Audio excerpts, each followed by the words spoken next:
I am pissed. And I heard on a later podcast that I wasn't on that Sean was saying, yeah, I really love the book, but it's just a bummer it doesn't apply to e-commerce. And I disagree.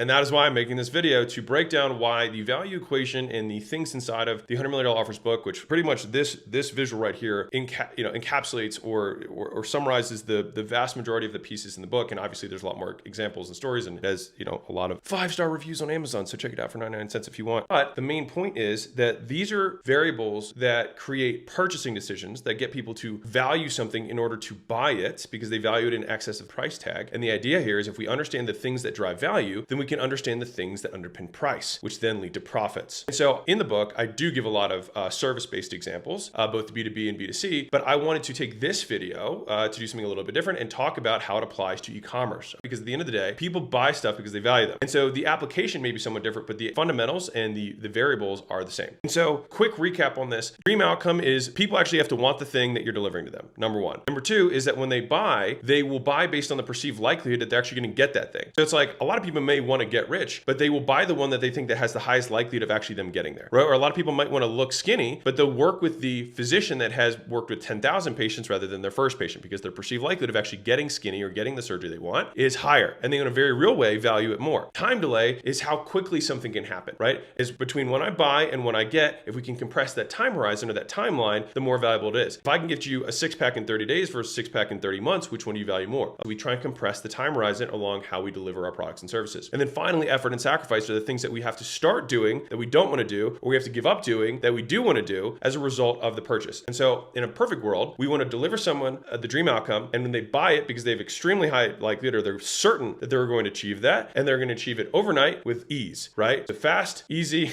and exactly what they want, the way they want it to be delivered. Now, in the book, I talk about scarcity, urgency, guarantees, bonuses, and naming. So what I want to do is just apply these, and the easiest way to look at this and prove out the point that this 100% applies to e-commerce is to look at the e-commerce giants. Specifically, let's just look at Amazon. And over time, they've really nailed down hitting each and every single one of these variables that drive value. Now, if you are an e-commerce person and you're like, well, I can't sell on Amazon. Well, one is you can. The other is that you can start thinking about it through Amazon lenses. But we can still think if this is the theoretical that we need to try and shoot for, this is the ideal scene, then we can start taking steps towards it to improve the value of our offerings. So let's say I wanted to buy a jacket.